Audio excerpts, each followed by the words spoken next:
Everyone talks about Black Friday like it's some kind of sport, but nobody prepared me for what I saw that morning at Westfield Shopping Center. I was 26 then, fresh out of my master's program, and broke enough to brave the crowds for a decent winter coat. My roommate Vanessa had convinced me to go with her, said we'd be in and out before the real crazies showed up. We got there at 5 in the morning, and the parking lot was already packed, cars circling like vultures waiting for someone to leave. The energy felt wrong from the start. People pressed against the glass doors, security guards nervously adjusting their radios. When those doors finally opened, the crowd surged forward like water breaking through a dam, and I remember thinking maybe I should just turn around, go home, forget about the stupid coat. But Vanessa grabbed my arm and pulled me along, and before I knew it, we were inside, swept up in this river of bodies all flowing toward different departments.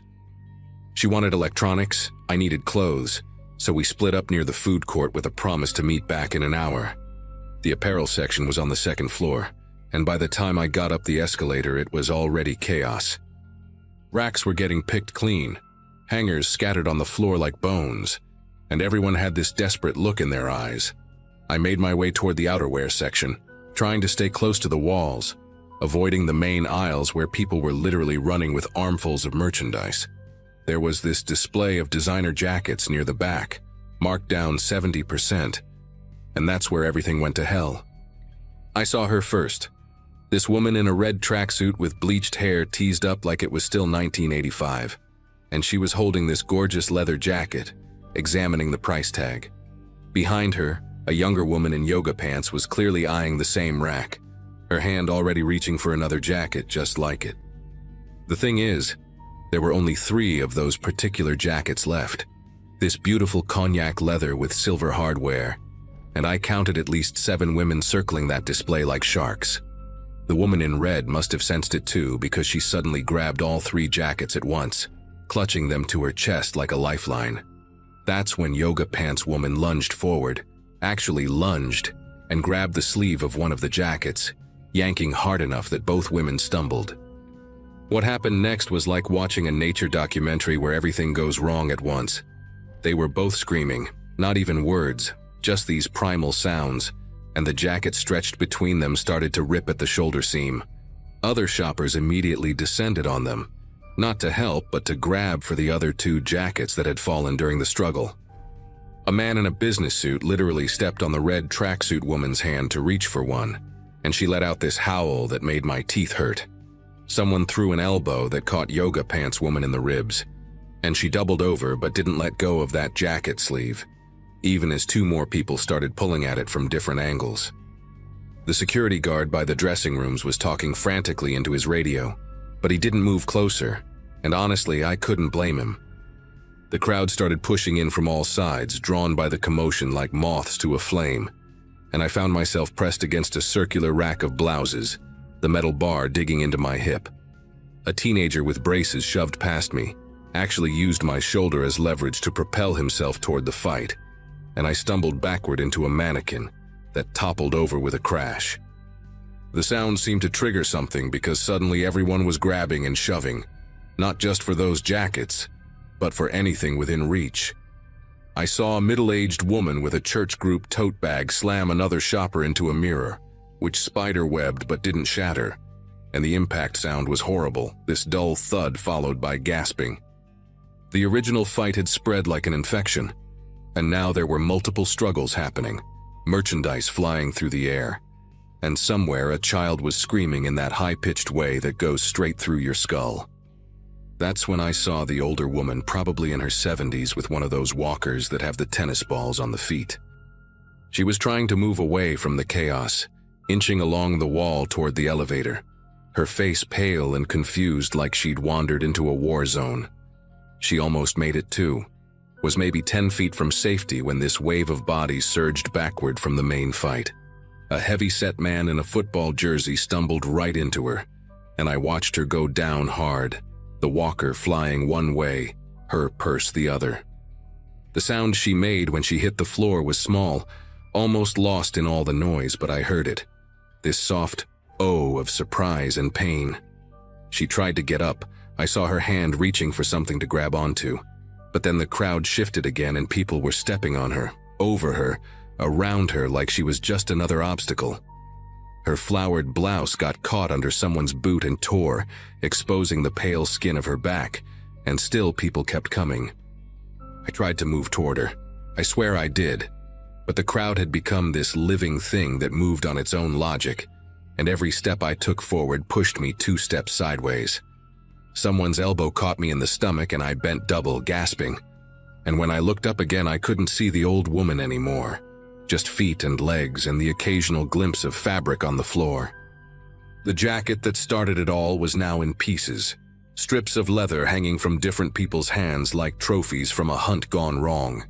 A display table collapsed with a sound like thunder, sending stacks of folded sweaters cascading everywhere, and people were literally diving for them, sliding across the floor on their stomachs.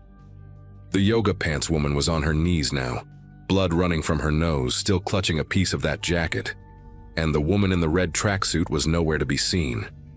My survival instinct finally kicked in and I started fighting my way toward the edge of the crowd, using my elbows, my shoulders, anything to create space. A woman with acrylic nails scratched 3 long lines down my forearm when I accidentally blocked her path to a fallen designer bag, and I felt the warm wetness of blood but didn't stop moving. The emergency exit sign glowed like salvation above a door marked "Employees Only," and I didn't care. I shoved through it and found myself in a concrete stairwell that smelled like cleaning supplies and dust. My legs were shaking so bad I had to sit on the steps, and that's when I realized I could still hear the chaos through the door, muffled but constant, like listening to a storm from inside a basement. My phone was buzzing non-stop, Vanessa texting asking where I was, if I'd gotten anything good, completely oblivious to what was happening 1 floor above her. I stayed in that stairwell for maybe 20 minutes, listening to sirens getting closer, the sound of heavy boots running up and down the stairs below me. Eventually, a security guard found me, this young guy who looked like he'd aged 10 years in the last hour, and he told me the police had cleared the floor but I needed to leave through the loading dock. He walked me down, past other shell-shocked shoppers sitting on the stairs, one woman still clutching a cashmere scarf with the tags on like she'd forgotten she was holding it. When we got outside, there were ambulances everywhere, their lights painting the concrete walls red and blue, and I saw them loading someone on a stretcher, a small form covered in a silver emergency blanket. I never found out if it was the old woman with the walker, but the way the paramedics were moving, careful but not rushed, made my chest tight with dread. Vanessa found me sitting on a parking barrier near the loading dock, and she was furious at first, holding 2 shopping bags and complaining that I'd made her leave the electronics line where she'd been about to score a flat-screen TV for $200. But then she saw my arm, the scratches already turning dark and puffy, and her face changed. We drove home in silence except for the news on the radio. Reporters already calling it the worst Black Friday incident in the state. 7 people hospitalized, 1 in critical condition. They interviewed shoppers who described it like some kind of natural disaster, unavoidable, nobody's fault, just the price of good deals. One woman actually said, and I'll never forget this, that it was worth it because she got her grandson the gaming system he wanted. Worth it. Like those weren't human beings bleeding on that floor. Like that old woman hadn't been somebody's grandmother, somebody's mother, trying to buy a gift for someone she loved. The story made national news for about 2 days before getting buried under some political scandal, and the mall reopened the next morning, like nothing had happened. They put up a small plaque near customer service about shopping safely, and hired more security for the next year. But that was it. I went back once, months later, because I needed to return something Vanessa had ordered online, and when I walked past that apparel section, they'd completely redesigned it. New layout, different lighting, like they were trying to erase what happened there. But I could still see it, the exact spot where that old woman fell, now covered by a cheerful display of spring dresses. The store manager recognized me somehow, maybe from security footage, and offered me a $50 gift card for my troubles that day. Like that would make it better. Like that was the price of watching someone get trampled for a jacket nobody even remembers now. I never went shopping on Black Friday again, obviously, and I can't even walk into a crowded store without planning my exits, watching for signs of that particular energy that comes before violence. Sometimes I dream about it, not the fighting or the blood, but that soft "oh" the old woman made when she hit the ground, that tiny sound of surprise that someone her age, someone who'd lived through whatever she'd lived through, could still be shocked by human cruelty. Vanessa still goes every year, says I'm being dramatic, that it was a freak accident, but she wasn't there in the middle of it, didn't see how quickly people can stop being people when they want something badly enough. The scratches on my arm healed into 3 thin white lines that I tell people came from a cat, because how do you explain that you got them from a stranger fighting over a designer bag, while an old woman was dying 10 feet away, and nobody stopped to help, nobody even slowed down, because the sales only lasted while supplies did.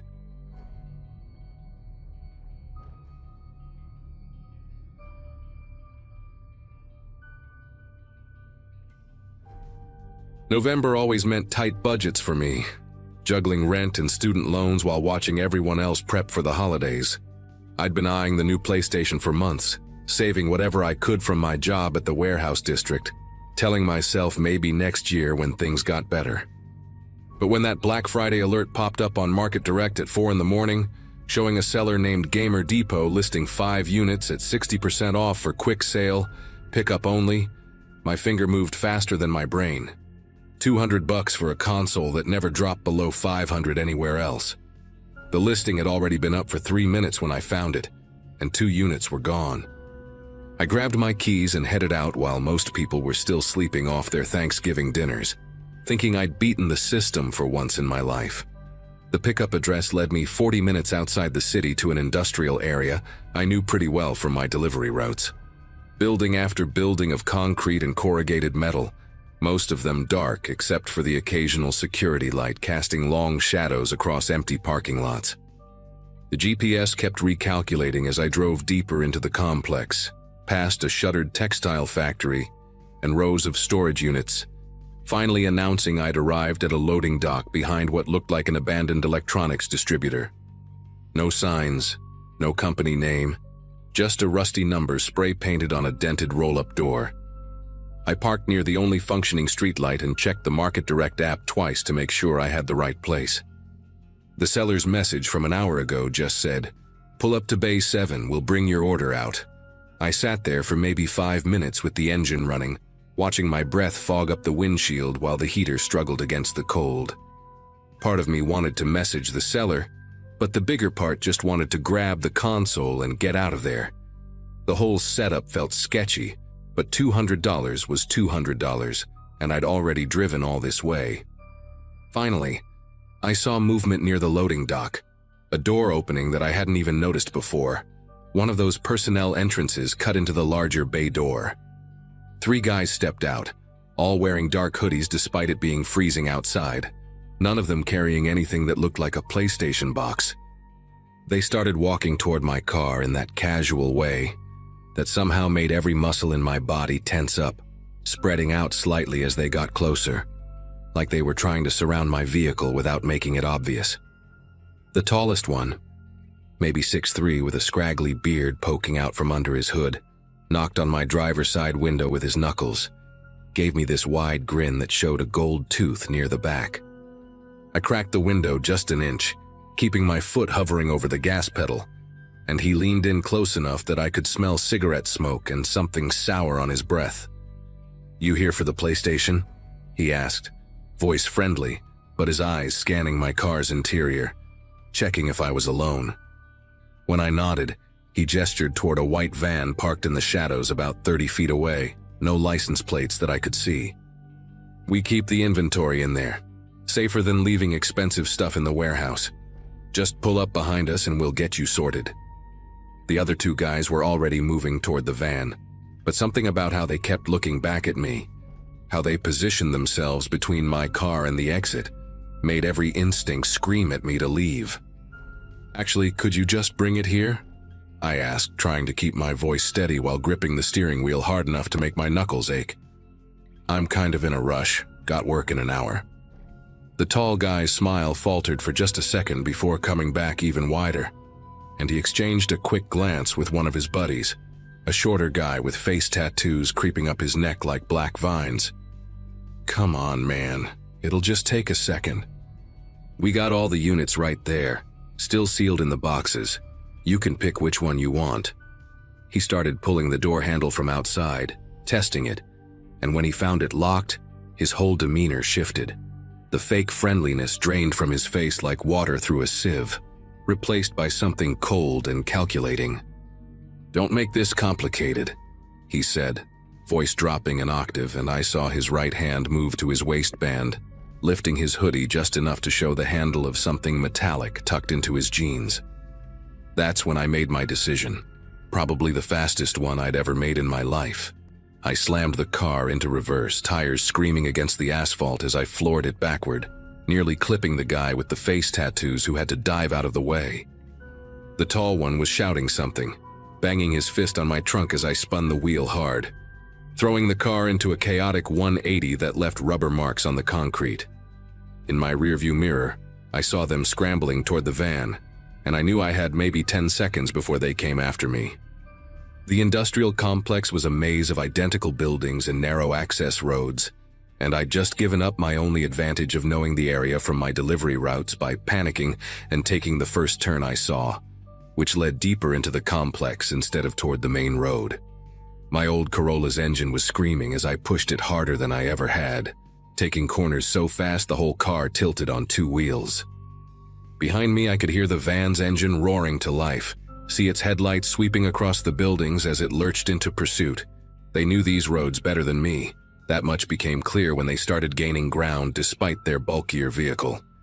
I blew through a stop sign at a T intersection, choosing left on pure instinct, and found myself in a dead-end loading area surrounded by tall chain-link fences topped with razor wire.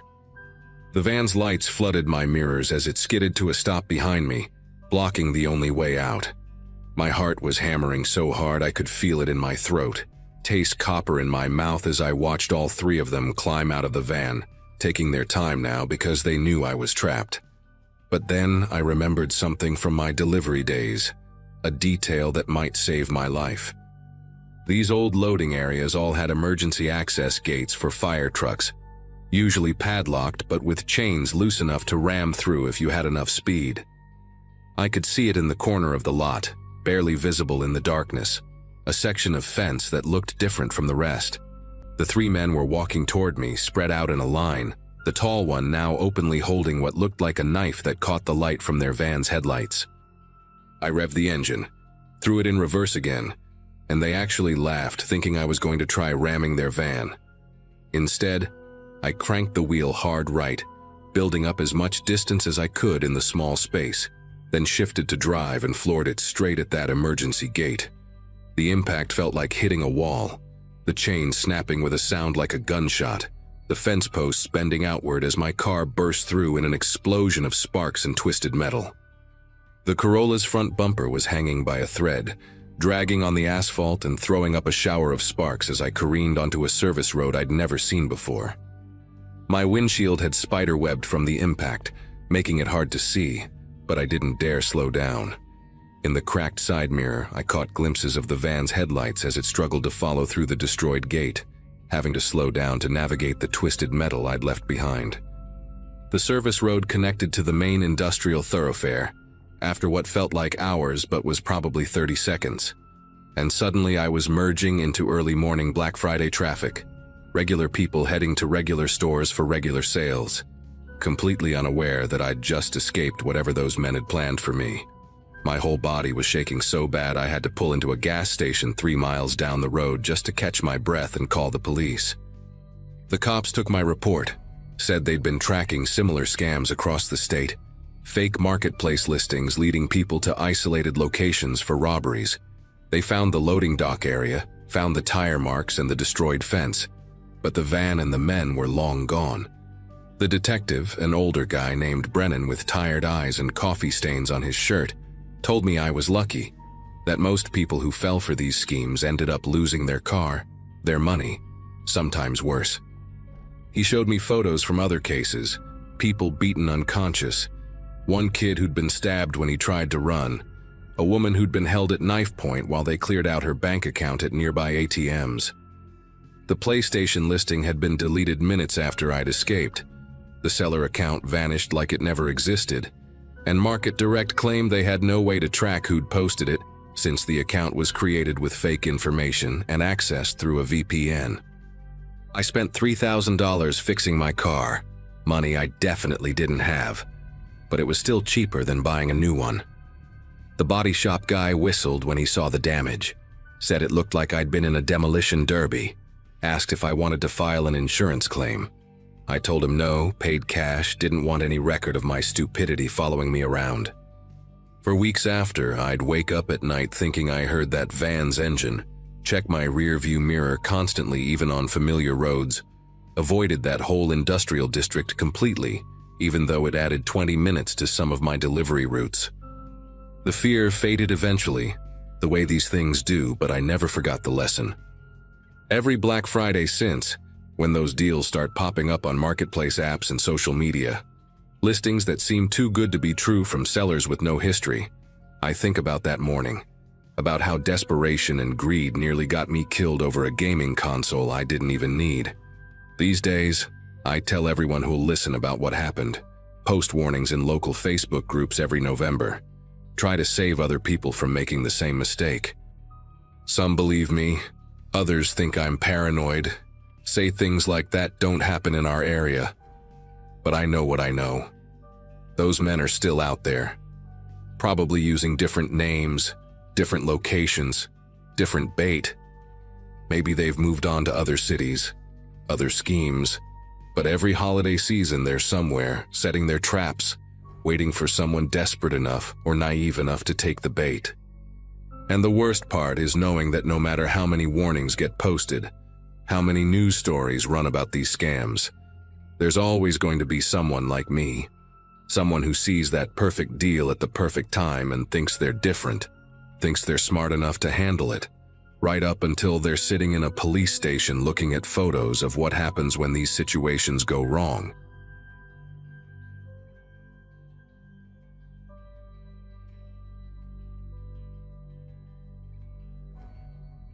My manager badge still had the Thanksgiving gravy stain from when I'd scarfed down dinner in the break room before the Black Friday chaos started. 20 hours later, I was finally walking out of that massive department store where I'd been working since my roommate ditched me with the full rent payment 2 months back. 5 years after finishing my business degree, here I was, managing the electronics department at a place where people had literally fought over discounted TVs that morning. The kind of store with 3 floors and a parking garage that seemed designed by someone who wanted customers to get lost and buy more stuff while trying to find the exit. That night in 2018, after watching suburban parents turn into wild animals over 40% off tablets, breaking up 3 actual fistfights, and having coffee thrown at me by a woman who didn't understand why we'd run out of those viral robot vacuum cleaners by noon, I just wanted to collapse. The parking lot had gone from absolute insanity to ghost town in the span of a few hours. Just scattered cars sitting under those buzzing sodium lights that turned everything a nauseating shade of orange. My legs felt like they were made of concrete, each step toward my old Corolla sending sharp pains up through my calves. And I kept telling myself that tomorrow I could sleep until my body naturally woke up. No alarms, no angry customers, no scanning endless barcodes. I was digging through my jacket pockets for my keys, passing row after row of empty parking spaces in Employee Section B, when footsteps echoed behind me, maintaining the exact same rhythm as mine, speeding up when I did, slowing when I slowed. "Hey, excuse me, sorry to bother you," came a voice, friendly but tired sounding, and I turned to see a guy in one of our store uniforms, the navy blue polo with the logo I'd been staring at all day on various coworkers. He looked maybe early 40s, salt and pepper stubble, the kind of weathered face you see on guys who work construction but ended up in retail, and he had this apologetic smile that immediately made me relax a bit. His name tag said Bradley, though I didn't recognize him from the electronics section. But then again, corporate had hired like 50 seasonal workers for the holiday rush, and they'd spread them across all departments. He was carrying one of those clear employee bags we're required to use, and I could see a wallet, some crumpled receipts, and what looked like a half-eaten sandwich inside. My ride completely bailed on me, Bradley continued, running a hand through his thinning hair in what seemed like genuine frustration, and he gestured toward the nearly empty lot with a laugh that didn't quite reach his eyes. My brother was supposed to pick me up an hour ago, but his kids are sick and he had to stay home. Just texted me about it, and of course my phone's about to die, so I can't even call an Uber. He pulled out an older iPhone with a cracked screen, showed me the red battery icon at 2%, and I felt that familiar pang of sympathy you get for coworkers stuck in bad situations. I live really close, just over in Fairwood Gardens, you know, those townhouses off Route 47. Maybe 10 minutes from here, 15 max with traffic, though there won't be any traffic at this hour. I knew exactly where Fairwood Gardens was, had actually looked at a unit there myself when searching for cheaper rent after my roommate situation imploded, and it really was close, just a straight shot down Route 47, and then a left at the old bowling alley that had been converted into a gym. Part of me wanted to just say sorry and drive away, but standing there in that empty parking lot, seeing another retail worker stranded after the shift from hell, I couldn't bring myself to be that person. Plus, Bradley kept shifting his weight from foot to foot, rubbing his arms against the November cold, and his breath came out in little white puffs that reminded me how freezing it had gotten once the sun went down. "Yeah, sure, I can give you a ride," I heard myself saying, already regretting the delay in getting home but knowing I'd feel guilty all weekend if I left him there. Bradley's whole face lit up with what seemed like genuine relief, and he immediately started walking toward my car, talking rapidly about how he'd just started working seasonal last week, how crazy the customers had been, how some lady had tried to return a turkey to customer service because it was too heavy. Normal retail horror story stuff that anyone who'd worked Black Friday could relate to, and I found myself laughing despite my exhaustion, unlocking the Corolla and apologizing for the mess of energy drink cans and granola bar wrappers scattered across the passenger floor. He waved it off, said his car looked way worse, and settled into the seat with a grateful sigh, immediately adjusting the heating vent toward himself while I started the engine and pulled out of the parking space, heading toward the exit that would take us to Route 47. Route 47 stretched ahead of us like a black ribbon, completely deserted except for the occasional semi-truck hauling merchandise to restock stores for the rest of the holiday shopping season, their headlights cutting through the darkness before disappearing around curves.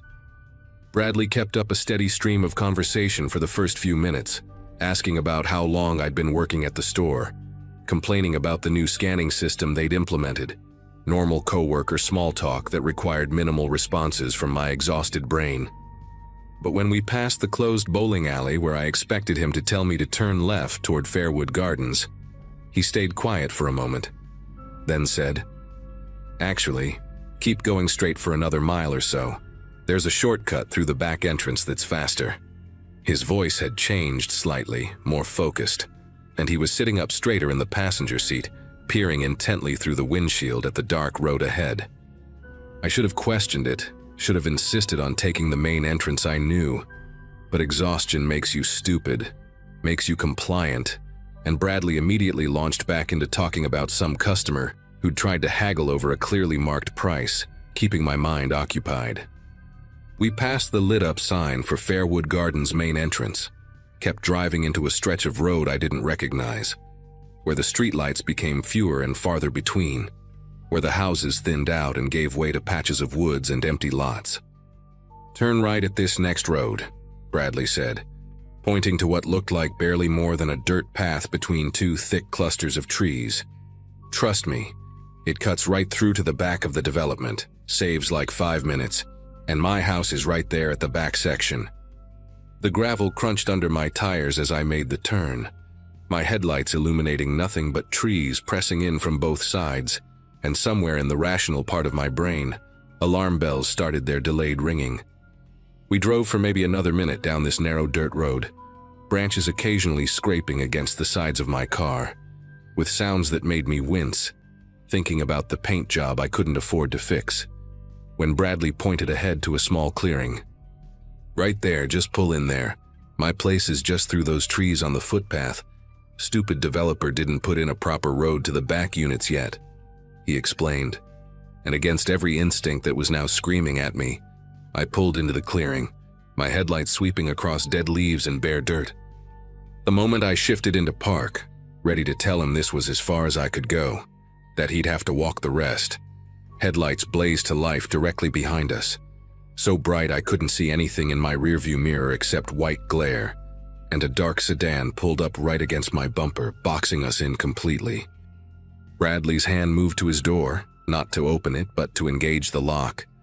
A soft click that sounded like a gunshot in the sudden silence after I'd instinctively turned off my engine. And when I looked at him, really looked at him for the first time since we'd left the parking lot, his entire demeanor had transformed. Gone was the tired retail worker, the apologetic smile, the grateful relief, replaced by someone sitting perfectly still, watching me with an expression of calm patience, like a fisherman who just felt the first tug on his line. "Here's what's going to happen," he said in a voice completely different from before, lower and stripped of any fake friendliness, while behind us a car door opened and footsteps approached on the gravel. "You're going to sit very still. Keep your hands where I can see them, and my associate is going to come around to your door." My brain went into this weird overdrive mode, like when you're taking a test and suddenly all the answers become crystal clear, and I remembered something from a self-defense video I'd watched after my roommate left, and I was living alone for the first time. Never let them take you to a second location. Never go quietly. Make noise, fight. Do anything but comply when you're isolated, because compliance in these situations usually ends badly, especially in woods where nobody can hear you scream. My hand was still on the gear shift from when I'd put it in park, and without letting myself think about it too much, I slammed the car into reverse and floored it, ramming straight back into the sedan behind us with a crunch of metal that threw Bradley forward against his seatbelt, his calm expression replaced with shock. The impact wasn't hard enough to disable either car, but it created just enough space, maybe 2 feet, for me to wrench the wheel hard left and slam it into drive, tires spinning in the dirt and gravel as I shot forward at an angle, scraping past the trees with a horrible shriek of metal on bark. Bradley was grabbing for the wheel, but his seatbelt held him back just enough, and I brought my elbow across hard into his face, feeling his nose crunch with a wet snap that splattered blood across the dashboard, his scream mixing with the sound of branches smashing against the windshield as we burst through the undergrowth and back onto the dirt road. Behind us, the sedan's engine roared to life, headlights swinging wildly as they tried to turn around in the tight space, but I had maybe a 30-second head start, enough to reach the main road where there would be other cars, witnesses, safety, my speedometer hitting 60 on a road meant for 25, Bradley moaning and holding his broken nose beside me, and when we finally exploded onto Route 47, I didn't stop until I reached a gas station 5 miles away where I called 911 while Bradley stumbled out and disappeared into the darkness before the police arrived. The cops found the sedan abandoned about a mile from that clearing, stolen from a mall parking lot earlier that day, wiped clean of prints except for a few partials on the door handle that never matched anything in their system. They never found Bradley either, though they discovered the store uniform in a dumpster behind a rest stop, the name tag still attached. And when they pulled security footage from our store, there was no employee named Bradley on any shift that day, just a guy who'd somehow gotten hold of a uniform and waited in that parking lot for someone tired and alone. The detective assigned to my case, a woman with kind eyes who'd seen too much, told me I was lucky, that these kinds of operations usually targeted people during big shopping events when everyone's exhausted and their guard is down, when wallets are full of Black Friday cash, when desperation and kindness make a dangerous combination. I quit the retail job 2 weeks later, couldn't walk through that parking lot without feeling phantom footsteps matching mine, couldn't look at anyone in a store uniform without wondering if they really worked there or if they were just wearing a costume, hunting for their next victim. Found a desk job doing data entry, boring as hell but with normal hours and a secured building with key cards and cameras everywhere.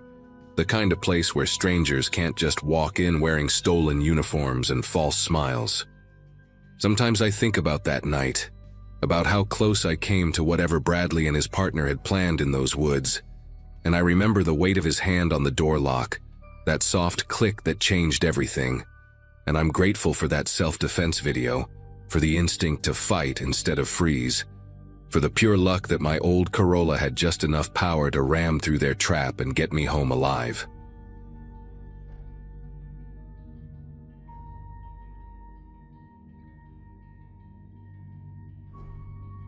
My daughter needed a laptop for college, and I needed to not go deeper into debt.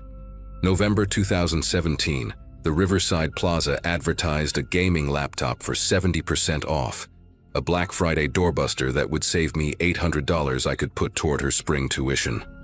I pulled into the parking lot at 3 in the morning, expecting maybe a dozen early birds, but found 40 people already huddled by the garden center entrance. The main doors had triple that number. I took my place in line, told myself 3 hours in the cold was worth it, and started scrolling through my phone to pass the time. A woman ahead of me had a store map with different departments circled in red marker, and she kept refolding it, studying it like a battle plan. By 5:30, that line had transformed into something I didn't recognize. The 40 people had become hundreds, bodies packed so tight I could feel the breath of the person behind me on my neck. A guy in a football jersey pushed up beside me, talking loudly on his phone about getting 3 tablets for his kids, his elbow digging into my ribs every time he gestured. The crowd stretched back so far I couldn't see where it ended, just waves of people disappearing into the dark parking lot. When security guards appeared inside the store and started walking toward our doors, the entire mass of bodies shifted forward at once. The woman with the map stumbled, caught herself against the glass, and the pressure from behind pushed me into her. The guy in the jersey was practically standing on my heels, and somebody behind him was yelling about their spot in line. At 5:58, 2 minutes before opening, the guards reached for the door locks. The crowd compressed like a spring, and I heard glass creaking under the pressure of bodies. The woman with the map had both palms flat against the door now, trying to keep herself from being crushed against it, and I was trying to help brace her when the locks clicked open. The door swung inward, and she fell forward, disappearing into the store as the crowd exploded through the opening. The guy in the jersey shoved past me, using his shoulder like a battering ram, and the force of people behind me lifted me off my feet. I went through those doors without my feet touching the ground, carried by the mass of bodies like driftwood in a tsunami. Inside was chaos. The careful lanes marked with rope barriers meant nothing as the human flood crashed through them, metal posts clattering to the floor. People were running in every direction, shopping carts ramming into displays, and I heard glass breaking somewhere to my left. I tried to move toward the electronics section, but the crowd had its own momentum, sweeping me sideways toward the clothing racks. A teenager next to me got tangled in a rack of winter coats and went down hard, and I reached for him but got yanked away by the surge. The main wave of bodies was pushing deeper into the store, toward the back where the big-ticket items were stocked, and fighting against it was like trying to swim upstream in rapids. Then the crowd hit a bottleneck at the electronics department entrance and everything compressed. Bodies slammed into my back, crushing me forward into the people ahead, and suddenly I couldn't expand my chest enough to breathe properly. My ribs felt like they were bending inward, and each breath came in short, painful gasps. Someone fell near my feet, and I tried to step around them, but there was nowhere to move. No space between the bodies, and more people kept pushing from behind. The person on the ground was screaming, a horrible muffled sound, and I could feel them thrashing against my legs trying to get up. But the crowd kept moving, kept pushing, and I felt my foot come down on something soft that shouldn't have been there. The screaming changed pitch, became more desperate, and I tried to shift my weight, but the mass of bodies had me pinned in place. A woman next to me was hyperventilating, her eyes wide with panic, clutching at anyone within reach. Her fingernails dug into my arm as she tried to pull herself up higher, trying to get above the crush, but there was nowhere to go. The crowd had become a single organism, pulsing and swaying with its own terrible rhythm, and we were just cells being pushed through its body. I saw a man ahead of us go down, pulled under by someone grabbing his jacket, and the crowd closed over him like water. The person under my feet had stopped screaming, but I could still feel movement down there, weak attempts to push against the weight above them. My vision started going gray at the edges from the pressure on my chest, and I realized with absolute clarity that I might die here, trampled to death over a laptop sale, and my daughter would have to identify my body. Survival instinct took over. I started throwing elbows, hard, not caring who I hit, just trying to create space to breathe.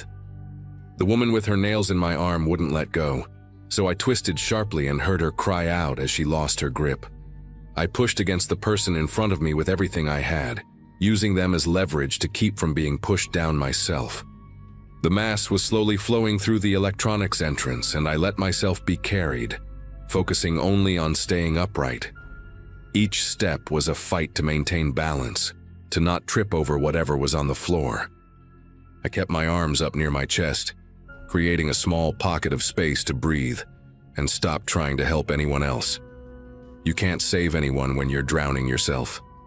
The electronics section opened up slightly, and people scattered toward different displays, the crushing pressure finally easing.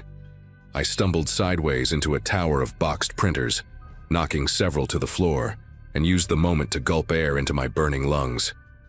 My whole body was shaking, adrenaline making my heart pound so hard I could hear it over the shouting and crashes around me. Behind us, at the entrance we'd just come through, I could see people still trapped in the bottleneck, faces purple with pressure, hands clawing at the air. Someone was definitely down in there. I could see a gap in the crowd where bodies weren't quite touching the floor, like a pothole in the human river. Security guards were trying to push through from the side, but they couldn't even get close to whoever was underneath. I abandoned any thought of finding that laptop. Nothing in that store was worth what I'd just experienced, what I'd done to survive it. My shoe felt wrong when I stepped, sticky on the bottom, and I didn't want to think about why. I started working my way toward the emergency exit I'd spotted near the television displays, moving diagonal across the flow of people still pouring in. A man was dragging a huge flat-screen box across the floor, knocking people's legs out from under them, completely oblivious to the chaos he was adding to. Near the emergency door, an older woman sat on the floor against the wall, holding her wrist at an odd angle, tears streaming down her face while everyone just stepped around her. I helped her to her feet with my good arm, the other one throbbing where the panicked woman's nails had broken skin, and we pushed through the emergency exit together. The alarm screamed as we burst into the cold morning air, but it was barely audible over the sirens already approaching. 3 ambulances were pulling into the parking lot, and I could see more emergency lights coming down the access road. The older woman leaned against the building's brick wall, cradling her broken wrist, and asked me if I'd gotten what I came for. I just shook my head, couldn't find words to explain that I'd nearly killed someone with my feet, that I'd chosen my life over theirs in that doorway. She nodded like she understood anyway, like maybe she'd done something similar in there. We waited in silence for the paramedics, watching more people stumble out of various exits, some carrying merchandise, others carrying injuries, and a few being carried by others. Later, I found out 2 people died that morning at Riverside Plaza. A 43-year-old man had a heart attack in the crush near electronics, and a 19-year-old college student was trampled at the garden center entrance where I'd gone through. The news called it a tragic accident, showed security footage of the crowd surge that looked like a tidal wave of bodies, and interviewed the store manager who kept saying they'd followed all safety protocols. I never told my daughter why I came home empty-handed that day, just said the crowds were too crazy, and ordered her laptop online instead, paying full price on a credit card I couldn't afford.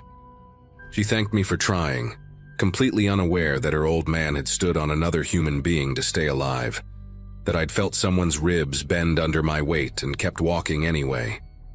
I still shop on Black Friday sometimes, but only online. When I see those doorbusters advertised, the 70% off deals that seem too good to pass up, I remember the weight of all those bodies, the pressure that turned people into animals, turned me into something I didn't recognize. I remember the woman with the map who disappeared through those doors first and wonder if she made it out okay, if she got whatever she'd circled on that paper. Most of all, I remember that soft give under my foot, the muffled screaming that stopped too soon, and how easy it was to choose myself when survival was all that mattered. They never released the names of the victims, but I know one of them was under me in that doorway, and I know I'm part of the reason they didn't make it out. That laptop would have saved me $800, but what I did to survive that sale cost me something I can never buy back.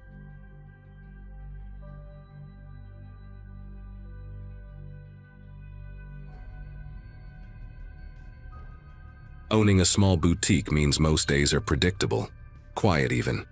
Violet Thread had been my baby for about 6 years, tucked into a corner spot in downtown Portland with my business partner Jade. We sold curated vintage pieces and some local designer stuff. And honestly, we were happy with our little niche. Then one random Wednesday in 2022, I posted a video on TikTok showing this incredible collection of vintage leather jackets we'd just acquired, and the thing exploded. Like 2 million views in 3 days kind of exploded. Suddenly we had people messaging us from across the country, asking if we'd hold items, if we shipped internationally when our next sale was. Jade and I decided to go all in on Black Friday that year. We'd never done anything major before, maybe had 40 customers trickle through on a normal sale day. But we sensed this could be different.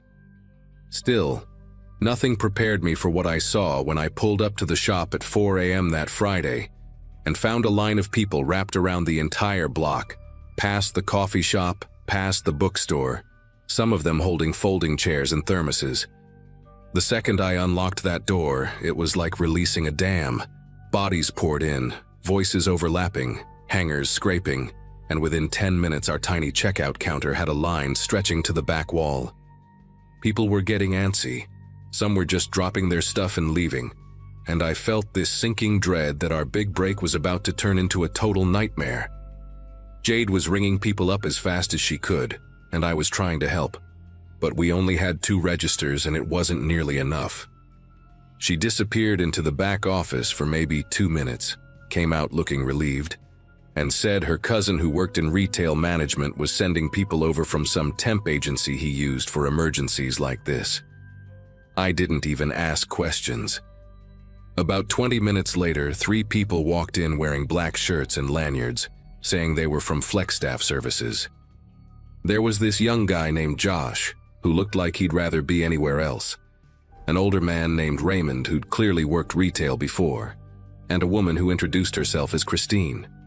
She had dark hair pulled into a tight bun, wire-frame glasses that kept slipping down her nose, and this weirdly calm, practiced smile that made me feel like she'd worked 1,000 Black Fridays. I gave them the fastest crash course in history, showed them our register system, how to package items, where the bags were stored. Christine asked a ton of questions, way more than the other 2. Stuff about our return policy, whether we accepted international credit cards, if we had a limit on transactions. At the time, I just figured she was being thorough, maybe even a little too eager. But I was so grateful to have someone who seemed competent that I didn't think twice about it. We split up the registers. Jade took the main counter up front. I took the smaller one near the dressing rooms, and we set up a folding table in the middle of the store where Raymond and Josh could ring people up using our 2 backup tablets connected to Square. Christine said she'd float and help bag items keep the line moving, answer questions. For the first couple hours, it actually worked. The line was moving, people were buying armfuls of stuff, and the energy in the store was electric instead of angry. I was in this zone where I wasn't even really looking at faces anymore, just scanning tags, swiping cards, stuffing tissue paper into bags, thanking people on autopilot. Around 11 a.m., I noticed Christine had set up her own little station near the vintage denim section in the back corner. She'd pulled over one of our small side tables and had this compact card reader sitting on it, one of those portable square things that connects to a phone. When I caught her eye, she smiled and said something about helping move the line faster since people were clustering in that area anyway. It made sense. People were grabbing jeans and jackets from that section, and she was right there to check them out instead of making them walk all the way to the front. efficiency. That's what I thought it was. I saw her ring up maybe a dozen people over the next hour. She had this smooth routine down, chatting with customers, complimenting their choices, and then pulling out her card reader with this little apologetic laugh about how old school it looked compared to our regular system. She'd swipe their cards, hand them a receipt from a little portable printer she had in her bag, and send them on their way with their items wrapped in our signature purple tissue paper. Couple of times I saw her tapping on her phone between customers, and I assumed she was processing the payments, making sure everything synced up. She looked legitimate. She acted legitimate. And honestly, I was too slammed to pay close attention. The day was a blur of transaction after transaction, and by the time we finally locked the doors at 8 p.m., I was so exhausted I could barely see straight. We'd made more in one day than we usually made in a month. The temp workers helped us straighten up a bit, and then they left. Christine was the last one out, and she actually thanked me for the opportunity, said she hoped we'd call flex staff again if we ever needed help. I remember she had this firm handshake and direct eye contact, the kind that makes you trust someone without even knowing why. Saturday morning came with a phone call that made my stomach twist. It was 9 a.m. and I was still in bed, absolutely wrecked from the day before, when my phone started vibrating across the nightstand. Unknown number. I almost didn't answer, but something made me pick up. The woman on the other end was crying, her voice high and panicked, and it took me a second to understand what she was even saying. She'd been in the store yesterday, bought a leather jacket and 2 pairs of jeans, paid at a register in the back corner. When she woke up this morning and checked her bank account, it was completely empty. Not just the amount she'd spent at our store, but everything. Her checking account, her savings, all of it drained overnight. She was sobbing, asking me what kind of scam we were running, threatening to call the police and report us for fraud. My heart was pounding so hard I could hear it in my ears. I kept trying to calm her down, telling her there had to be some mistake, that we were a legitimate business and this made no sense. She said she had the receipt, it had our store name on it, and she'd paid with her card at our location. I asked her to describe who checked her out, and the second she said, a woman with glasses and dark hair in a bun, my entire body went cold. I told her I'd call her back, threw on clothes, and drove to the store faster than I probably should have. Jade was already there doing inventory, and when I told her what happened, her face went white. We pulled up our sales records from Friday, went through every single transaction logged in our system. The woman's name was on there, sure enough, a purchase for $247. But when we looked at the payment details, the transaction showed as completed through my register, not through any station in the back corner. Except I didn't remember ringing her up. I didn't remember her at all. We checked the other registers, checked Raymond and Josh's tablet sales, went through everything twice. Her transaction was there, marked as paid and closed, but something about it felt wrong. The timestamp showed 11:23 a.m., right around when I'd noticed Christine setting up in the back. Then my phone rang again. Different number, different woman, same exact story. She'd shopped yesterday, paid in the back corner of our store, woke up to find her account emptied. Then another call, then another. By noon, we had 6 people calling us, all of them hysterical, all of them saying the same thing. They'd paid at a register in the back, handled by a woman with glasses and dark hair, and now their accounts were destroyed. One guy said his credit card company flagged 17 fraudulent charges overnight, all to random overseas accounts. A younger woman said someone had tried to withdraw cash from an ATM in Brooklyn at 3 a.m., and she lived in Portland and had never been to New York in her life. Jade called the temp agency while I dealt with the flood of panicked customers. I was trying to take down information, trying to tell people we'd figure this out, trying not to completely lose it myself. When Jade hung up the phone, her face had this gray, hollow look that made my chest tighten. She said the number for FlexStaff services was disconnected, just a recorded message saying the number was no longer in service.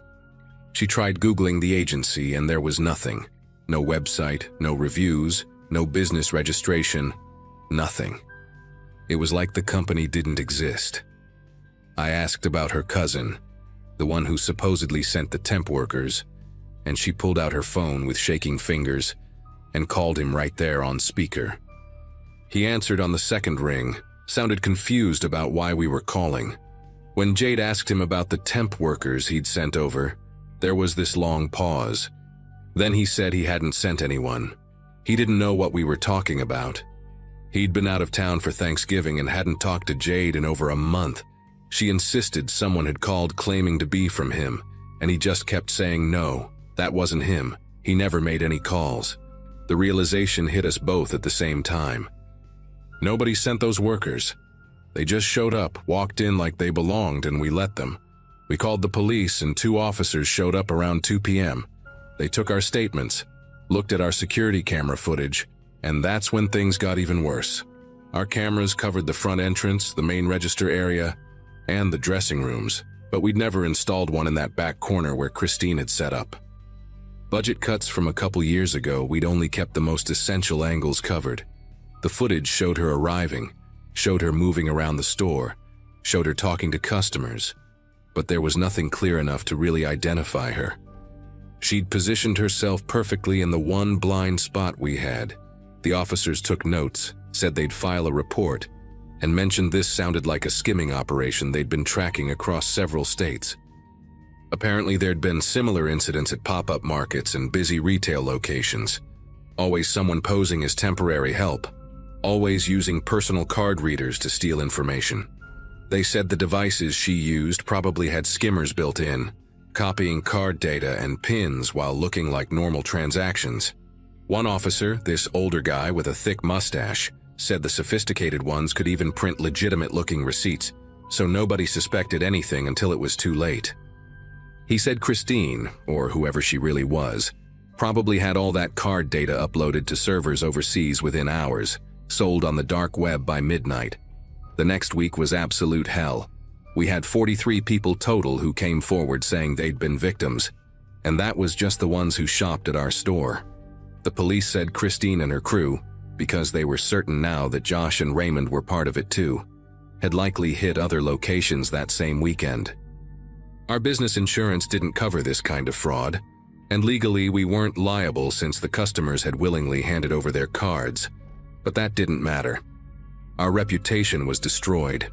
People were leaving 1-star reviews online, calling us scammers, saying we were in on it. The local news picked up the story, and suddenly we were the boutique that let criminals steal from customers. Jade and I spent hours every day on the phone with victims, with our bank, with credit card companies, with lawyers trying to figure out what we could even do. We offered refunds to everyone affected even though we'd already paid out to our suppliers and barely had the cash flow to cover it.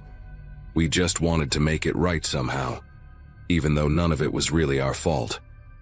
I kept replaying that day over and over, seeing Christine's calm smile, her careful questions, the way she'd positioned herself exactly where we couldn't see her clearly. The whole thing had been planned down to the last detail. One of the victims, a woman named Heather who'd lost nearly $8,000 between her checking and savings, became obsessed with tracking Christine down. She started her own investigation, spent hours on forums and Facebook groups dedicated to fraud victims, and actually found 2 other people from different cities who described the exact same woman hitting their workplaces during busy sales. One was a bookstore in Seattle, another was a farmer's market in Sacramento. Same description, same setup, same devastation left behind. Heather compiled everything into this massive document and sent it to the FBI's Internet Crime Complaint Center, convinced that if enough people reported it, someone would actually do something. The police had basically told us these people were ghosts, that they used fake identities and burned them after each job, moving to a new city and starting over with different names. They said our chances of finding her were almost zero. That reality was crushing. Knowing that someone could just walk into your life, destroy everything, and disappear like smoke. I started having nightmares about it, dreams where Christine would come back and I'd recognize her too late, or where I'd see her face in crowds and lose her before I could do anything. About 5 months later, in April, I got a call from a detective in Phoenix. He said they'd arrested a woman named Claire Drummond, along with 2 male accomplices, for running a nearly identical scam at an electronics retailer during their spring sale. When they searched her apartment, they found equipment for making fake employee badges, multiple card skimmers, burner phones, and a laptop with spreadsheets containing thousands of stolen credit card numbers.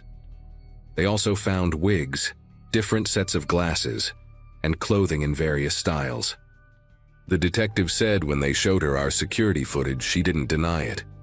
She actually laughed and said she'd hit over 60 locations in 3 years, mostly during major shopping events when stores were desperate for extra help and too busy to do proper background checks.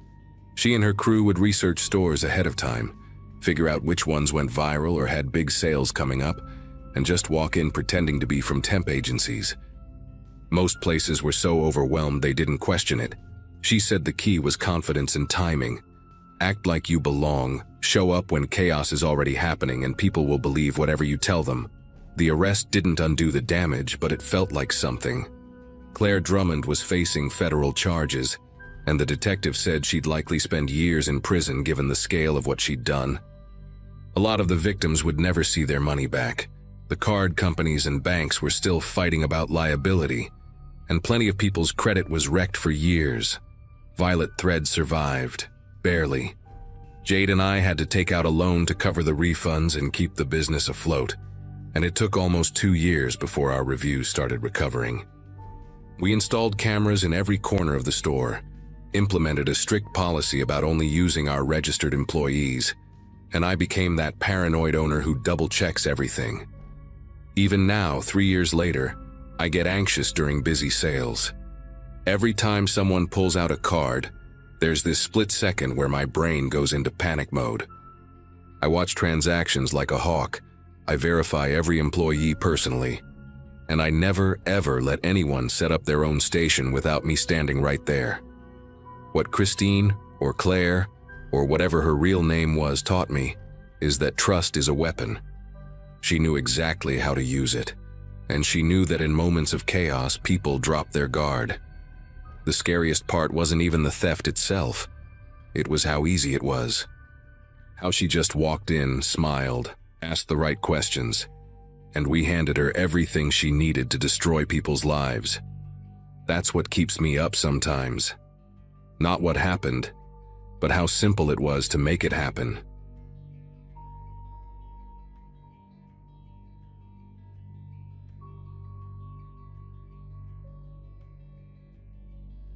The apartment felt way too quiet after my roommate moved out to live with his girlfriend.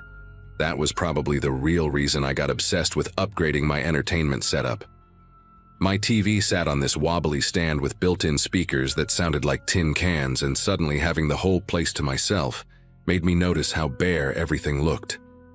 I'd been working help desk support for about a year since finishing my IT certificate program, finally making enough to stop worrying about every dollar, and I figured treating myself to something decent was overdue. Black Friday in 2023 came around, and I spent most of that night glued to my laptop, scrolling through deals and comparing specs. TechSavvy's website had this home theater system listed, normally $1,200 but marked down to $350. The discount seemed almost ridiculous, but I went through everything carefully. Checked the URL twice, verified the security badges, read through customer reviews. It was definitely the legitimate site, not some knockoff domain trying to scam people. My cursor hovered over that purchase button for at least a minute while I second-guessed myself. But everything checked out. The company was real, the reviews were positive, and people were posting photos of their actual deliveries. I clicked it. 11:30 at night, confirmation email hit my inbox immediately with tracking info and an order number. Delivery window was 3 to 5 business days. I actually felt giddy, like I'd beaten the system somehow. Called my buddy Kevin right after to brag about the deal, and he was so jealous he already started planning a movie marathon at my place once I got it set up. The next few days dragged on forever. I kept refreshing that tracking page obsessively, watching the package icon creep closer to my city, then my neighborhood. When Thursday came and I got a text saying delivery would happen between 2 and 6 that afternoon, I left work early. Told my supervisor I had a dentist appointment. There was no way I was missing this delivery and having to deal with rescheduling or driving across town to some pickup location. I got home around 1:30 and spent the next few hours doing absolutely nothing productive. Just pacing around, checking my phone every 10 minutes, looking out the window at every engine sound that passed by. The building I lived in was one of those older complexes with exterior stairs and individual entrances, so I could see the parking lot pretty clearly from my living room window. Around 4:15, this white cargo van pulled into the lot. It had magnetic signs on the sides that said Tech Savvy Express Delivery in blue lettering, and I felt this surge of excitement. Finally. The driver got out and I got a good look at him through the window. Tall guy, maybe 6'2", wearing a navy polo shirt with the Tech Savvy logo on it and khaki pants. He had this build that suggested he spent time at the gym, broad shoulders and thick arms. His hair was buzzed short, and he wore these wraparound sunglasses even though it was overcast. He pulled a large box out of the back of the van and headed toward my building. I opened the door before he could knock, probably looking way too eager. He gave me this friendly smile and said, "Delivery for apartment 2C, home theater system?" His voice was deep and steady, professional. I confirmed it was me and he handed me his tablet to sign. The signature screen was one of those standard digital pads. Nothing seemed off about it. He had calluses on his hands, the kind you get from manual labor, which made sense for someone hauling packages all day. After I signed, he shifted the box in his arms and said, "Hey, just so you know, these systems can be tricky to set up. Company policy now is we offer free installation to make sure everything connects properly. Saves you the headache of dealing with all those cables and settings." He said it casual, like he was doing me a favor. I hesitated for maybe 2 seconds, thinking about how I'd planned to figure it out myself since I work in IT. But then I thought about how much easier it would be to have someone who does this regularly just handle it. Plus, it was free. I stepped aside and let him in. He set the box down near my TV stand and immediately started surveying the room, eyes moving across everything like he was calculating the best setup. "Nice place," he said, pulling a box cutter from his pocket. "You live here alone?" The question didn't register as weird at the time. Delivery people make small talk, right? I told him, yeah, my roommate had just moved out. He nodded and started opening the box, pulling out the receiver, speakers, cables, all of it. He asked where my bathroom was, said he needed to wash his hands before handling the electronics because the van gets dusty. Pointed him down the hallway. He disappeared for maybe 30 seconds, came back wiping his hands on his pants. Then he got to work, or at least it looked like work. He unpacked everything methodically, laid the components out on my floor in this organized way that seemed professional. He plugged the receiver into the wall outlet behind my TV stand and started connecting cables to the back of my television. I stood there watching for a minute, then realized I was just hovering awkwardly. My laptop was sitting open on the kitchen counter where I'd left it that morning, and my wallet was next to it along with my car keys. I'd emptied my pockets when I got home out of habit. The guy was crouched behind the entertainment center, threading cables through, and he called out asking about my Wi-Fi password, so he could connect the system to the network for firmware updates. That made sense to me. I rattled off the password and he thanked me. Then he said he needed to grab some additional connectors from the van, that the box was missing a component. Said it would just take a minute. I told him no problem and he headed out the door. I heard his footsteps going down the exterior stairs, heard them fade into the parking lot. That's when the silence hit me. Not the peaceful kind, but the kind that makes your brain start working overtime. I walked over to the window to see if he was coming back, just out of curiosity. The white van was gone. Completely gone. I stood there staring at the empty parking space where it had been, trying to process what I was seeing. Maybe he parked somewhere else? Maybe he needed to move the van for some reason? But even as I thought it, I knew something was completely wrong. I turned around and my eyes went straight to the kitchen counter. The spot where my laptop had been was empty. Just the power cord lying there. My wallet, gone. My car keys, gone. For a few seconds I couldn't move, couldn't think. Then I practically ran to the hallway, checked the bathroom. My watch was missing from the sink counter where I'd left it. I went into my bedroom and my backup phone that I kept charging on my nightstand was gone too. The guy had moved through my apartment like he had a mental checklist. The home theater system was still there, half unpacked, cables everywhere. I grabbed my phone from my pocket, the only thing he hadn't gotten because it was on me, and my hands were shaking so bad I could barely unlock it. I called TechSavvy's customer service number, the one from their website, got through to someone after navigating their automated menu. I explained what happened, talking fast, probably not making complete sense. The representative went quiet for a second, then asked me to describe the driver again. I did.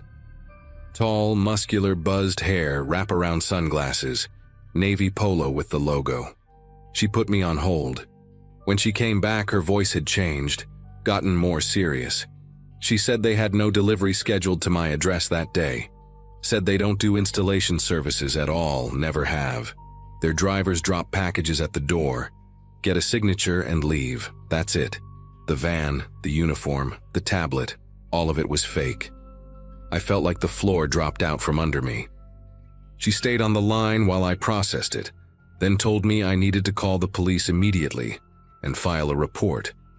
She also said this wasn't the first time they'd heard about something like this, that scammers had been intercepting legitimate orders somehow and showing up before the real delivery. I hung up and dialed 911, explained the situation to the dispatcher. They sent an officer out within 20 minutes. He was this older cop with gray hair and a tired expression, like he'd seen every variation of human garbage behavior. He took down all the details, asked me to describe the guy again, wrote everything in his little notepad. When I mentioned the magnetic signs on the van, he nodded slowly. Said those are easy to get made online, people use them for all kinds of scams. He asked if I had security cameras. I didn't.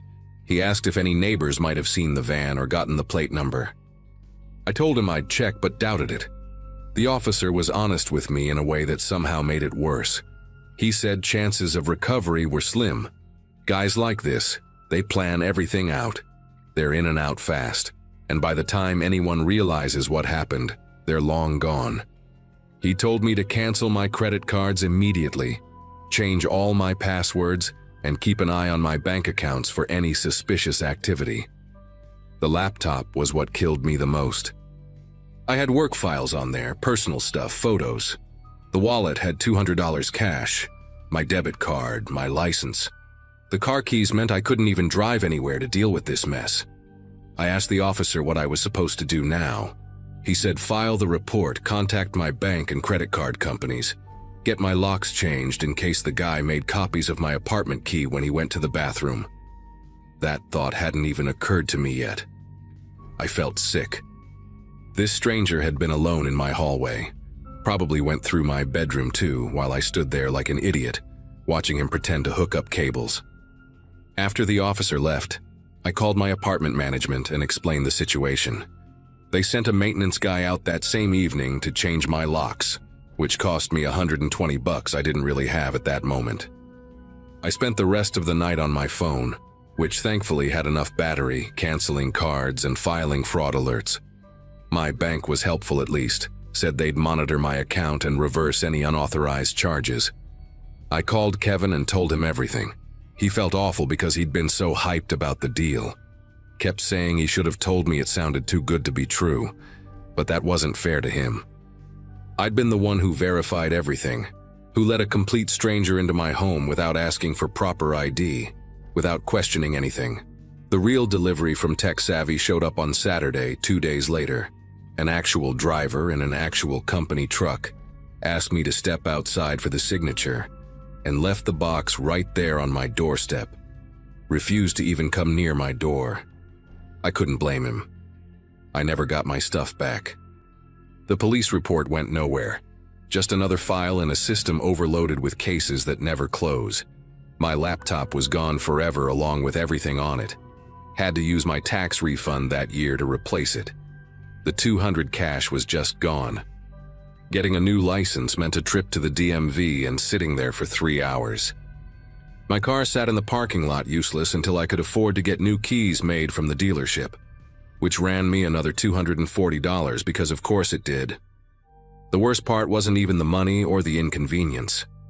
It was realizing how easily I'd been played. This guy read me perfectly, knew exactly what to say, how to act, what details would make me trust him, the professional demeanor, the uniform, the tablet, the casual small talk. He'd done this before, probably done it a dozen times. I was just another mark on his list. Now when I order anything online, I make the driver leave it outside. I don't care if it's pouring rain or if the box is massive. They can set it down and walk away. I'll drag it inside myself once they're gone. And I tell this story to anyone who will listen, because if it stops even one person from making the same mistake I did, then maybe it's worth reliving the embarrassment. Trust your instincts, verify credentials, and never let strangers past your threshold no matter how legitimate they seem. That $350 deal ended up costing me close to $2,000 when everything was said and done, not counting the stuff I lost that I can never replace.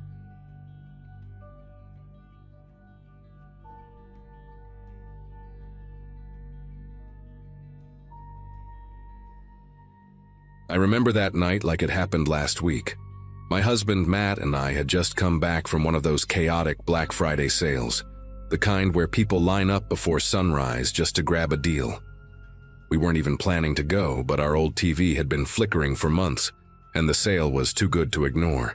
We bought a 65-inch smart TV from an electronics store about 30 minutes away, got our receipt, and left feeling pretty proud of ourselves. It felt like one of those normal, domestic victories, the kind you brag about to friends over coffee. Later that afternoon, while I was unpacking groceries, my phone rang. The caller ID showed the name of the same store we'd been to. The man on the line sounded polite but businesslike, saying he was calling to confirm our delivery address because there had been a mix-up with another order. It didn't seem strange at first. We'd given our home address at checkout. He repeated our street name and zip code perfectly, and I confirmed it before hanging up. I even told Matt, half laughing, "At least they're making sure it goes to the right place this time." Neither of us thought anything of it. The evening went by quietly. Matt mounted the old TV on the wall one last time to stream a movie, while we waited for the new one to be delivered the next day. Around 11:30, I was sitting on the couch with a blanket, half asleep, when our dog, Luna, started pacing near the back door. She's usually calm at night, but her tail was stiff, and she kept growling in short, low bursts. Matt muted the TV and listened. Outside, we could hear the faint crunch of tires rolling over gravel. We didn't live on a busy street. It was one of those quiet neighborhoods where you instantly notice when something's out of place. Matt peeked through the living room curtains and frowned.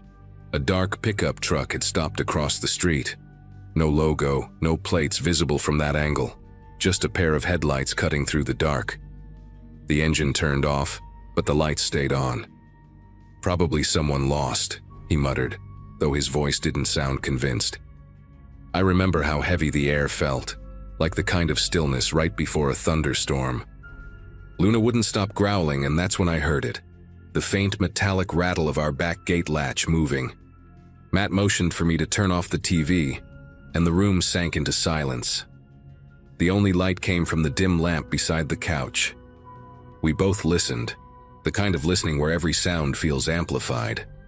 The latch clinked again, slower this time, like someone trying not to make noise.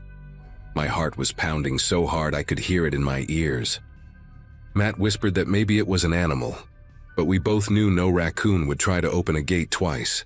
He grabbed the flashlight from the drawer and moved quietly toward the back door while I stayed near the hallway, clutching Luna's collar to keep her from barking. When he shone the beam through the kitchen window, the gate stopped moving. Whoever was there had heard him.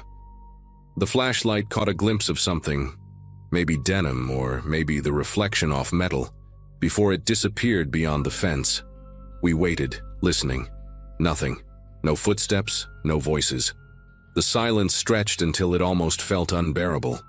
After a few minutes, Matt opened the door just enough to peek out, the cold air rushing in. He said the gate was open a few inches, swinging slowly. I told him to come back inside and lock it, which he did, double-checking the deadbolt before pulling the blinds shut.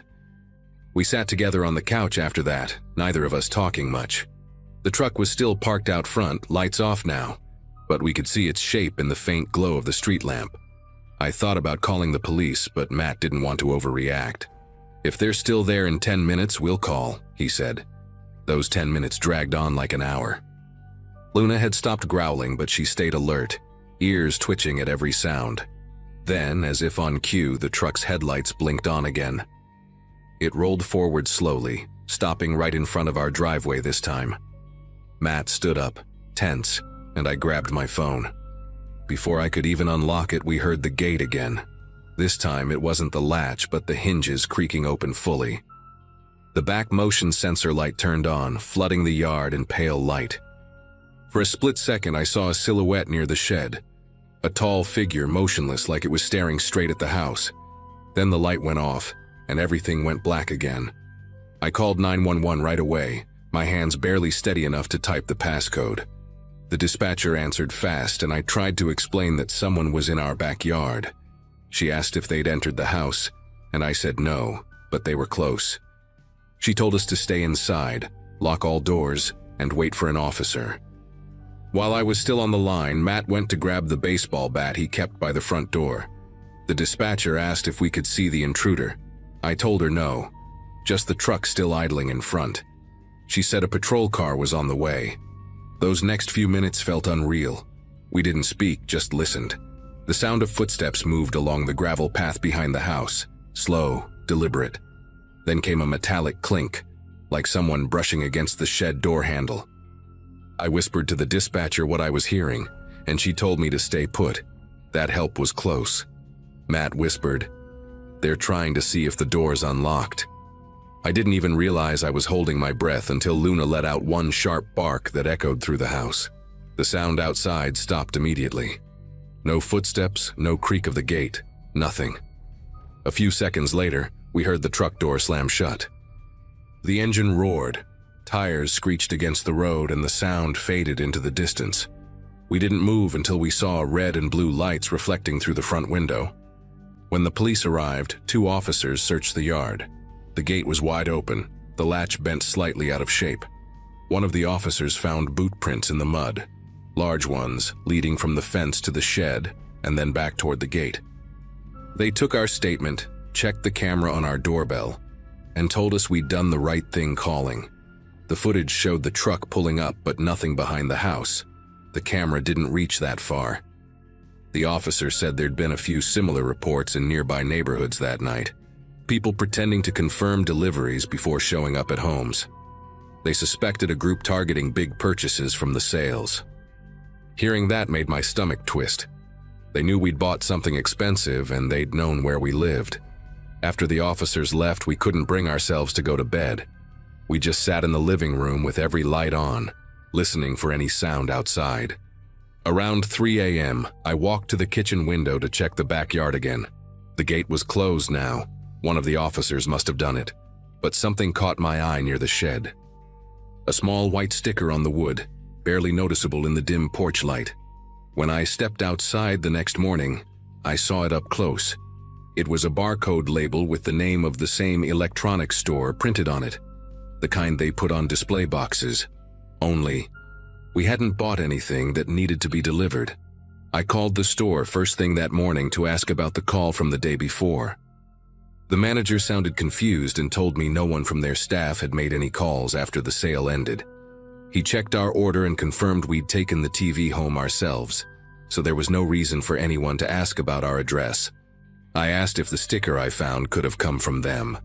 He said all their inventory was accounted for, and their labels were kept in the back room.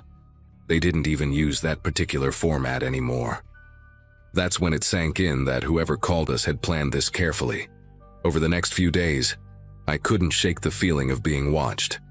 Matt said I was overthinking it, but even he started noticing things. A car idling down the street longer than usual, headlights slowing whenever we pulled into the driveway. We installed cameras around the yard and new locks on every door. For a while, nothing else happened. The police never found the truck, and the report was eventually closed as attempted burglary. But that label, I still have it. It's in a plastic bag in the drawer beside our bed. Sometimes I look at it just to remind myself it really happened. It's been years since that night, but every time Black Friday rolls around, I feel that same uneasy weight in my chest. We don't go to sales anymore, and we never answer unknown calls. The TV we bought that day still hangs on our wall, a constant reminder that some deals aren't worth the risk. I'll never forget the sound of that gate latch in the dark, or how close we came to something we still don't fully understand. Maybe they just wanted the TV, or maybe they wanted something or someone else.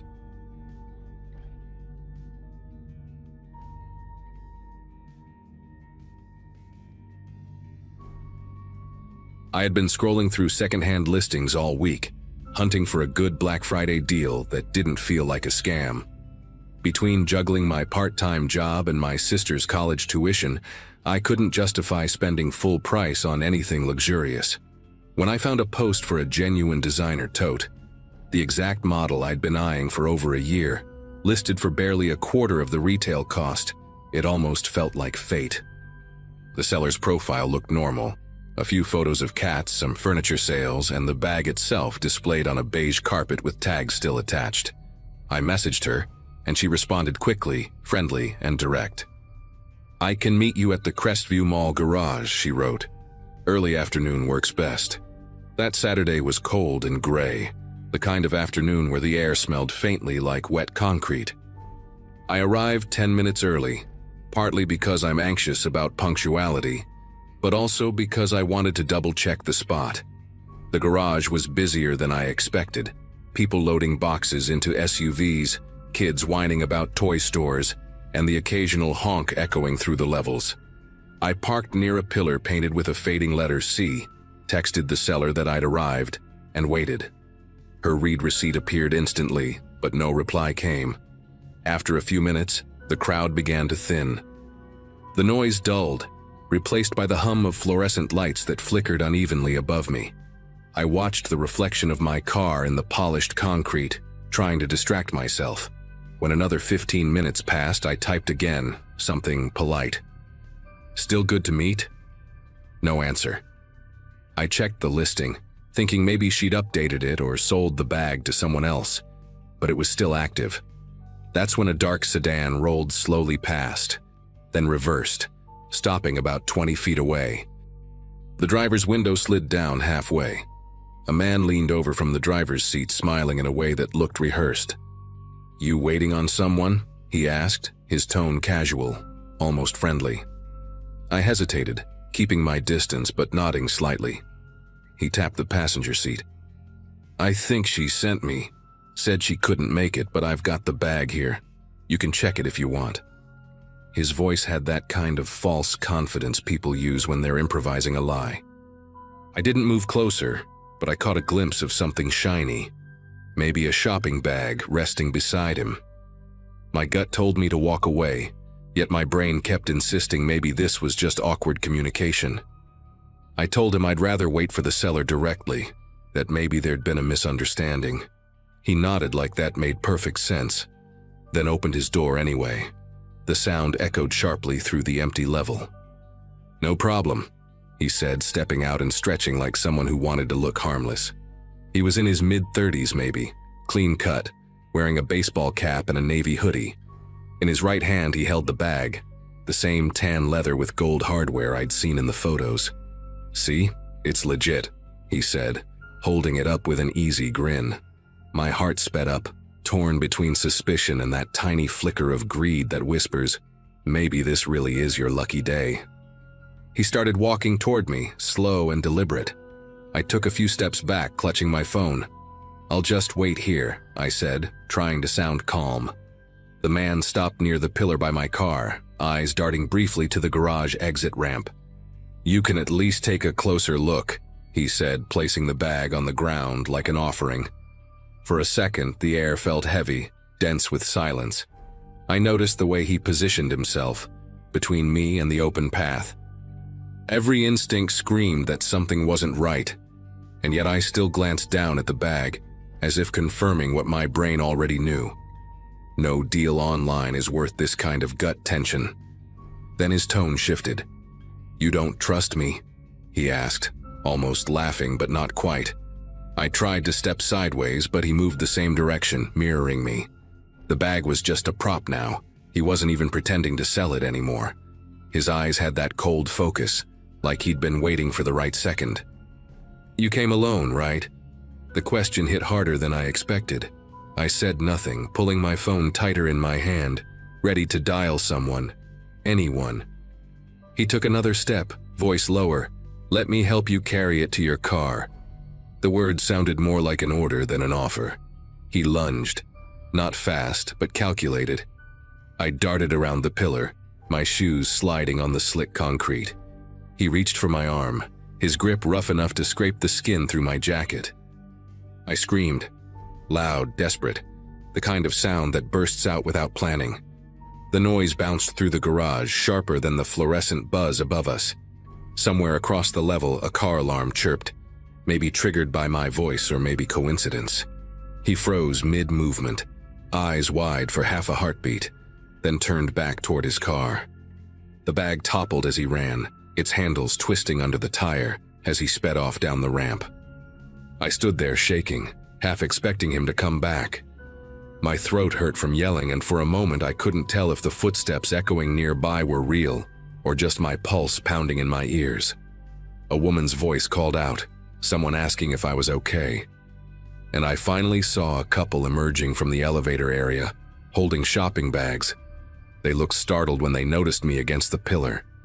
The man hurried over, glancing at the abandoned tote still lying near my feet. "Did someone just try to grab you?" he asked. I could barely speak, just nodded. He muttered something and started dialing security while his wife stayed with me, keeping her hand near my shoulder like she didn't want to scare me further.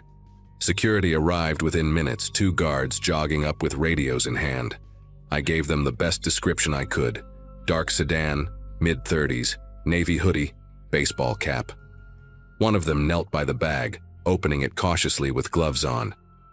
Inside wasn't a designer label, just an old purse stuffed with newspapers and a small GPS tracker taped to the lining.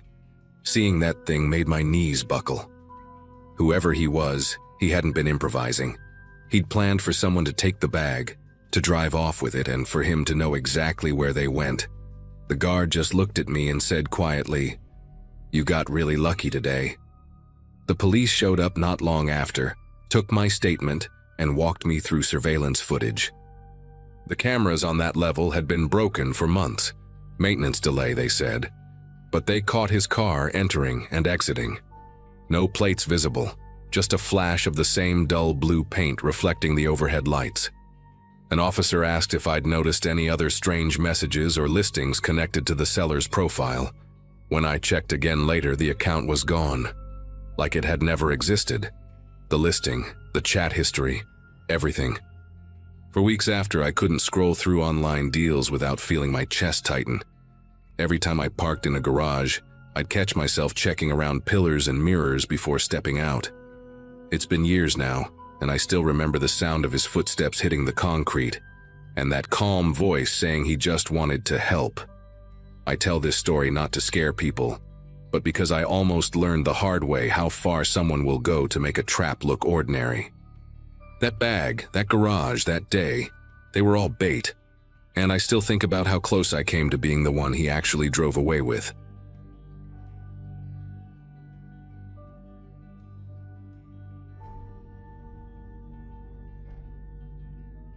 Black Friday has always been chaos where I live, but that year, I decided to brave it anyway because my old headphones had finally given up.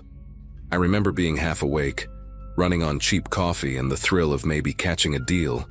The mall was a madhouse. People shouting, carts bumping into each other, security trying to keep some order while pop music blared over the speakers.